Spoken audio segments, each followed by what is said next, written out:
আসসালামু আলাইকুম সাহেব, কেমন আছেন? ওয়ালাইকুম সালাম রহমতুল্লাহ বরকাতুহু। জি আলহামদুলিল্লাহ। বলেন, কোথেকে বলছেন? টাঙ্গাইল, বাংলাদেশ থেকে। বলেন।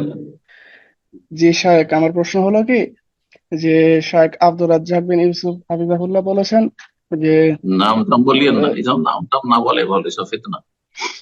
বিনা নামে বলেন। আচ্ছা ঠিক আছে, এরপর থেকে চলেন। বলবেন ইনশাল্লাহ।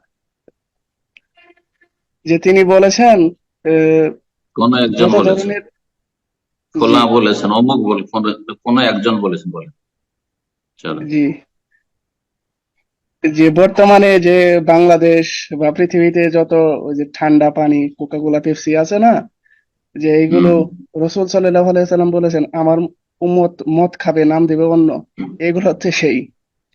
কিন্তু বর্তমান আহ, গবেষণায় দেখা যাচ্ছে কেউ যদি একটা পেপসি বা কোকা কোলা খায়, তার যদি মৃত্যু আধা ঘন্টা পরে হয়, ওইখান থেকে 12.5 মিনিট আগে হবে।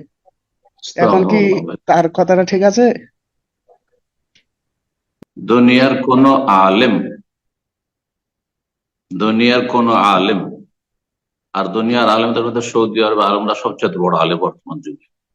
কোন একজন আলেম, যাদেরকে আলেম বলা হয় শরীয়তের ভাষায়, এ পেপসি কোকা কোলা অমুক সেভেন আপনি হারাম বলেন, মকরুহ বলেন।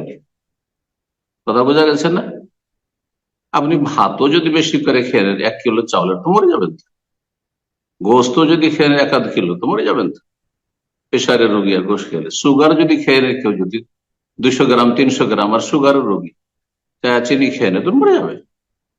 তার মানে হারাম। কথা বোঝা গেছে? আর কোথাকার হাদিস কোথায় ফিট করে দেওয়া, এটা আলেমের কাজ না। আমি এই পেপসি কোকা কোলা যে হালাল, এটা 10 বছর আগে আলোচনা করেছি এবং এই ফতোয়ার খণ্ডন করেছি। এগুলো হচ্ছে সাজ বিরল ফতোয়া। সাজ বিরল ফতোয়া থেকে বেঁচে থাকবে। জি। প্রশ্ন